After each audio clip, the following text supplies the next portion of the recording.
मकान की जगह ले आओ, पर सबकी अंदाज के लिए सब तैयार है देने के लिए, मेरे साथ भी सब है। कल लाइट कबाड़ में सो था, पंखा भी चल गया, इसकी व्यवस्था भी नहीं सुधरा नहीं क्या, इतनी हालत खराब है हमारी। आप ही देखो इधर आके, इतना ऐसा मकान है, कहाँ जाएंगे, बेघर करो, कहाँ जाएंगे सब, बस हमारा मकान मत छीनिए बस। हम 12 से 13 लोग रहते हैं यहाँ पे, और मेरे कोई बच्चे भी नहीं है, मेरे पति भी नहीं है। मेरे पति को 20 साल 21 साल हो गए थे। अकेली औरत, मैं अकेली औरत हूँ और बड़ी मुश्किल से आदमी मकान बना गए और आज वो मकान छीन लेंगे तो आज मैं कहाँ जाऊंगी। उज्जैन में सिंहस्थ का जो फरमान आया है वो किसी के लिए खुशियां लाया है तो किसी के लिए रोजी रोटी पर सवार। ये एक आप मार्क देख सकते हैं यहाँ पर, जो यहाँ पिपली नाका के 400 घरों पर लगा हुआ है और यहाँ इनके घरों पे ये मार्क है अतिक्रमण का। इनके घर जा रहे हैं, इनकी दुकानें जा रही हैं और जा रही है इनकी रोजी रोटी, जिस पर जनता ने बहुत आक्रोश से आंदोलन किया, लोगों से किया और साथ में अब आश्वासन मिला है कि इनके ऊपर कार्रवाई की जाएगी और इनके समर्थन में ही काम किया जाएगा। लेकिन क्या अब तक काम हुआ है, इसकी जानकारी अब तक नहीं सामने आई है सरकार के द्वारा। लेकिन आज हम जानने आए हैं कि आखिर इन लोगों पर क्या बीत रही है, उन्हें इतना गुस्सा, इतना झड़प क्यों करनी पड़ी और क्यों आना पड़ा कलेक्टर, एसडीएम और भाजपा नेताओं के सामने, जिससे कि आज वो अपने लिए लड़ रहे हैं और अपनी रोजी रोटी कमाने के लिए हर दिन सोच रहे हैं। मैं श्रुति जैन, आप देख रहे हैं बतंगड़। जुड़े रहिए और कहानियों के लिए कि आखिर पिपली नाका उज्जैन में हो क्या रहा। उज्जैन का पिपली नाका जो काफ़ी समय से चर्चाओं में है, लेकिन आखिर इसकी असली सच्चाई क्या है? लोगों के अंदर बहुत बड़ा कंफ्यूजन चल रहा है कि उज्जैन में आखिर हो क्या रहा है। क्या लोगों के साथ विनाश की कोई प्रक्रिया चल रही है या कोई प्रकरण? तो हम यहाँ पर जो पिपली नाका पे रह रहे रहवासी हैं उन्हीं से बात करने आए हैं, पहुँचे हैं। वे हमें सब कुछ बताएंगे कि आखिर क्या मामला है, क्या सच्चाई है और जो उग्र प्रदर्शन जनता के द्वारा किया गया था उसकी वजह क्या है। सर, आपका नाम? गिरीश शर्मा। तो सर, आप लोग यहाँ पर कितने समय से रह रहे हैं? और 40 साल से। तो क्या मामला है पूरा जिसकी वजह से इतना ज़्यादा जनता के अंदर आक्रोश है और वो लगातार आंदोलन करने पर तुली? अब यह रहवासी एरिया है, इसके अंदर 6 लेन का जो है रोड बनाने का उनका 6 लेन का चला, तो 6 लेन में तो हमारा पूरा का पूरा प्लाट ही जा रहा है। तो हमारी जनता के निवेदन पे उन्होंने जो है इसको 4 लेन किया था। 4 लेन का मतलब था हमारी नज़र में 80 फीट, जो उन्होंने बढ़ा के फिर वापस उसको 100 फीट कर दिया। तो जनता का एक ही था कि आप इसको 80 फीट किया जाए और दोनों तरफ से 10-10 फीट कम कर दिया जाए, जिससे जनता को वापस जीने की सांस मिल जाएगी, बच्चों का जीवन मिल जाएगा, कोई रहने वाले लोगों को रहने की लायक जगह बना लेंगे वो। नहीं तो 10 फीट रहने में कहाँ वो लेटरिन बनाएगा, कहाँ किचन रहेगा, कहाँ वो जो आने जाने का मार्ग बनाएगा। तो जनता का उग्र आंदोलन होने का कारण ये रहा कि जनता पूरी निष्क्रिय होकर पूरा परिवार उनका ना खत्म हो रहा था, इसलिए जनता का आंदोलन बहुत तीखा और बहुत विभत्स हो गया था, जो कि जनता को आगे निकल के और इसको आंदोलन करने की मजबूरियां पैदा हुई है। अगर ये वेद है तो यहाँ पे माधव कॉलेज क्यों ट्रांसफर किया? अगर ये वेद है तो यहाँ पे सरस्वती स्कूल क्यों इतना बड़ा, जहाँ पे चुनाव के सारे वोट उसी स्कूल में डाले जाते हैं? जी दादी, आपका नाम क्या है? मेरा नाम ललिता प्रजापति। तो क्या समस्या आ रही है? और जैसे हम देख सकते हैं कि आपके में ये 10 मीटर का मार्क लगा हुआ है, काफ़ी बड़ा घर है। आप कितने लोग रहते हैं घर में? हम 12 से 13 लोग रहते हैं यहाँ पे, और मेरे कोई बच्चे भी नहीं है, मेरे पति भी नहीं है। मेरे पति को 20 साल 21 साल हो गए, देहांत हो गया, और मेरी रोजी रोटी इससे चल रही है। मेरा कोई साधन नहीं है, इसमें कोई किराए से रहते हैं उसका, और कुछ भी नहीं है मेरे पास। इसको सुधारने लायक मेरे पास पैसे भी नहीं है। आप देख सकते हैं कि एक महिला, ये दादी हमारे बीच हैं और इन्होंने ये बताया है कि ये सिंगल रहती हैं, साथ ही इनके सभी किराएदार हैं। यदि ये घर टूटता है तो क्या इनके जो किराएदार हैं वो रहना पसंद करेंगे जब इनका घर टूट जाएगा, जो कि इनकी रोजी रोटी है? तो दादी, आप इसी के थ्रू ही कमा रहे हैं, बाकी आपके पास और कोई? मेरे पास कुछ भी नहीं है साधन, और कुछ भी नहीं? कुछ भी नहीं, ना कोई बच्चे भी नहीं है। जी। बच्चे भी नहीं है। उसके बावजूद भी आपने जब सरकार से बात करी तो उन्होंने क्या कहा? कुछ आश्वासन दिया? क्या बोला? अभी तो कुछ भी नहीं बोला है। वो तो क्या मालूम अब क्या होएगा हमारा। आपकी क्या मांग है सरकार से? क्या हमारा रहने का रह जाए और हमारी रोजी रोटी चल जाए, बस इतना चाहिए हमको। क्या समस्या आ रही? बहुत परेशानी है हमारे कने, छोरी रे तो थोड़ी बहुत तो झाड़ू पोछा कर कुछ करी आवे तो खा सकते हैं, कोई मार दिखे नहीं, मैं जाकर जा ही नहीं सकती, इलाज चले दिन मैं बीमार रहूं। जी हाँ वो जो सरकार से आया है कि घर तोड़ दिए जाएंगे, 30-30 फीट जो दिया जाएगा, तो उस पर क्या कहेंगे आप? नहीं तोड़ना चाहिए। नहीं कहाँ जाएंगे कहाँ बताओ तो। घर घर झाड़ू पोछा लगाते हैं दिन भर, सुबह से जाती हूँ 100 रुपये कमा के लाती हूँ, मकान तोड़ते हैं, हम कहाँ जाएंगे आप ही बताइए। कितने फीट का घर है अपना? हमारा ये 40 फीट का, 40 फीट 40 का फीट का।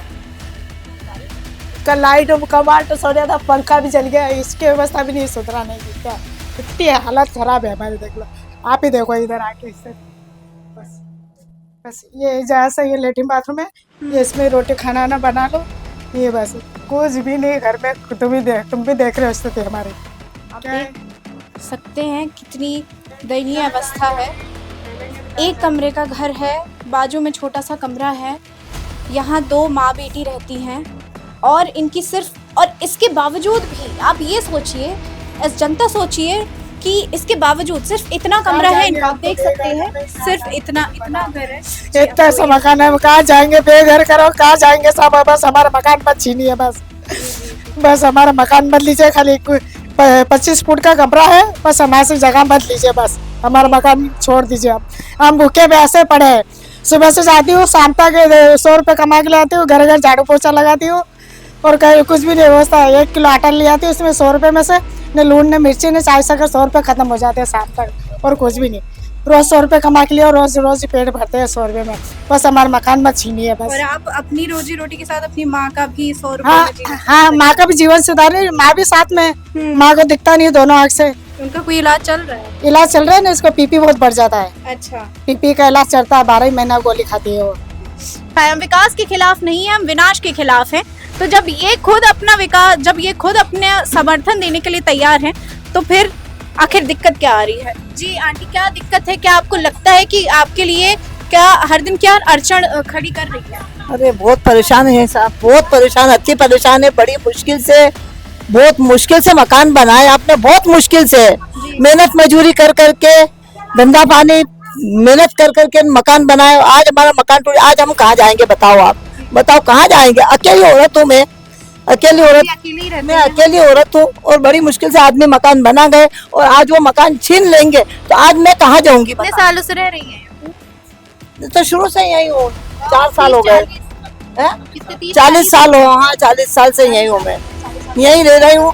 बड़ी मुश्किल से मकान किराए से थे और फिर बाद में मकान बनाया, अब ये मकान पूरा ले लेंगे तो हम कहाँ जाएंगे बताओ आप, कहाँ जाएंगे? जगह आपका कितना फीट का घर है? ये 12.5-40 का है। अच्छा, मतलब आपका भी लगभग 10 फीट ही बच रहा है। हाँ 10 फीट बचा, 10 फीट में लेटरिन बाथरूम भी जा रही है। जी, अबे लेटरिन बाथरूम चली जाएगी तो कहाँ रहेंगे, कहाँ रहेंगे हम, कहाँ जाएंगे, कहाँ मकान, अकेली औरत की जात कहाँ मकान ढूंढूंगी? बुढ़ापा आ गया मेरा, बुढ़ापा में कहाँ भटकती फिरूंगी मैं? मेरा नाम चंचल भाती है। हम 4 बहनें हैं, मेरी 3 बड़ी बहनें हैं और पापा भी शांत हो गए, घर में करने वाला कोई नहीं है और मम्मी का अभी काम पे गई है, मम्मी थोड़ा, और ये दुकान से चलता है जो भी चलता है, और ये भी टूट जाएगी तो हम क्या करें? और ये जा रही है, जब अगर अतिक्रमण होता है, टूटता है कुछ, तो आपकी दुकान चली जाएगी। अगर ये भी चली जाएगी तो हम क्या करेंगे? स्कूल जाते हो आप? फीस कौन भरता है? फीस मम्मा ने ये कैसे न कैसे करके। मम्मा कैसे न कैसे करके भरती है, इसी स्टेशनरी से ही काम चलता है। हाँ, और बड़ी दीदी जाती जॉब पे और ये दुकान है। अच्छा, बड़ी दीदी जॉब करती है। और कोई आपको पता है कि और कोई आपकी मदद करने के लिए खड़ा होता है? कभी कोई आया है सरकार की तरफ से कि हाँ हम आ जाते हैं, हम आपकी मदद कर देते हैं? नहीं, कोई नहीं आया। कि अगर एक घर जाता है ना, तो केवल एक जिंदगी नहीं जाती, कई सारी जिंदगियां जाती हैं, और केवल एक तबका नहीं जाता, एक उम्र नहीं जाती, कई सारी उम्र के जो लोग होते हैं उन पर इफेक्ट पड़ता है। जहाँ सरकार आवाज देने के वादे करती है, वहीं आज पिपली नाका क्षेत्र में आवाज छीने जा रहे हैं। हम ये नहीं कहते कि आप विकास मत कीजिए, आप हमारे देश को आगे मत ले जाइए, लेकिन अगर आप विकास कर रहे हैं तो ऐसे क्षेत्रों में भी कीजिए जो सबसे ज़्यादा, अगर हम देखें आज के वर्तमान में तो सबसे ज़्यादा यदि ज़रूरत है तो शिक्षा, अस्पताल, यहाँ पर कोई खर्चा नहीं करता। जितना खर्चा यहाँ पर किया जा रहा है, एक आपको बात हम ज़रूर बताएंगे। क्या लोगों के द्वारा एक बात की जा रही है कि यहाँ 100 फीट की रोड बनाई जा रही है, वहीं आगे चल के 2 किलोमीटर 3 किलोमीटर के एरिया में लगभग ऐसा एरिया है जहाँ केवल 60 फीट की रोड है। क्या वो 60 फीट की रोड और ये 100 फीट की रोड बनाना ज़रूरी था, जब वहाँ पर 60 फीट की रोड है और यहाँ 100 फीट बनाया जा रहा है? यहाँ हमें नहीं लगता कि यहाँ पर इतनी कोई ज़रूरत है। धार्मिक आयोजन करना खास बात है, बिल्कुल हमारी संस्कृति है, हमें आगे ले जाना है, लेकिन उसी धर्म से हमारे देश के हर वासी जुड़ा हुआ है। और ये तो उज्जैन नगरी है, बाबा महाकाल की नगरी है, जहाँ हर व्यक्ति अपने आप को बाबा महाकाल का अंश कहता है, अपने बाबा महाकाल का भक्त कहता है। यदि उनके ही साथ ऐसा होगा, आप धार्मिक आयोजन कर रहे हैं पूरे सिस्टमैटिक वे में कीजिए, लेकिन यदि ऐसा होता रहा तो कहाँ लोगों के अंदर विश्वास जागेगा? उन्हें तो यही लगेगा कि धार्मिक आयोजन करने से, जहाँ ऐसी अयोध्या में राम मंदिर बना था तो हजारों लोगों के घर तोड़ दिए गए थे, वहीं आज यहाँ पर सिंहस्थ होने वाला है तो हजारों लोगों के 150 लोगों के घर तोड़ दिए जा रहे हैं। ये क्या अवस्था है वर्तमान सरकार की, जो लगातार केवल दावे करती है, कहती है कि हम गरीबी घटा रहे हैं, हम अमीरी को नहीं ज़्यादा बढ़ावा दे रहे हैं, हम गरीबों के लिए काम कर रहे हैं, हम महिलाओं के लिए काम कर रहे हैं। यही हमने देख लिया महिलाओं के लिए कितना काम किया जा रहा है, ना कोई महिलाओं के लिए काम किया जा रहा है। गरीब तबके के लोग लगातार पीड़ित होते जा रहे हैं, लेकिन बजट जब निकलता है, बजट की भरमार निकलती है, तो युवा, गरीब, किसान, महिला, ये 4 तबके हमेशा हाईलाइट किए जाते हैं। कहाँ है वो सरकार जो लगातार दावे करती है, लेकिन वो दावे केवल खोखले हैं। जो रोड बनानी चाहिए वो बनाई नहीं जा रही, जो अस्पताल बनाना चाहिए वो बनाया नहीं जा रहा, जो शिक्षा का माध्यम हमें बढ़ाना चाहिए वो हो नहीं रहा, लेकिन जो हो रहा है वो हो रहा है विनाश। सवाल मेरा केवल इतना है कि कब आप जनता के बारे में सोचेंगे, अपनी जेब भरने के बजाय। नमस्कार, मैं श्रुति जैन, कैमरामैन देव।